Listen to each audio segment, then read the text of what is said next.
այսպիսով հարգելի գործընկերներ, նախ շնորհակալություն ուզում հայտնել բոլոր ներկաներին, ովքեր 3 օր շարունակ կարողացան համբերատար լսել իրար, բացառությամբ որոշ կարճ իրավիճակների, բայց ընդհանուր առմամբ գնահատում եմ, որ կարողացանք արդյունավետ նիստ անցկացնել, քննարկումներ անցկացնել, լսել ներկայացված օրակարգային հարցը եւ հետեւաբար այս պահին հասել ենք օրակարգում գտնվող հարցի քվեարկությանը։ Այսպիսով քվեարկության եմ դնում հանրային ծառայությունները կարգավորող հանձնաժողովի աշխատակազմի կողմից ներկայացված որոշման նախագիծը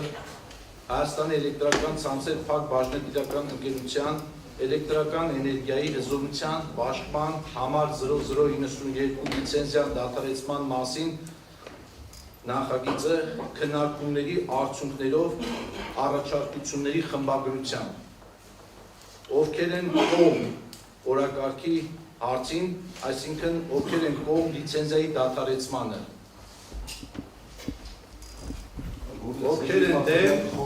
ովքեր են դեմ, շնորհակալություն,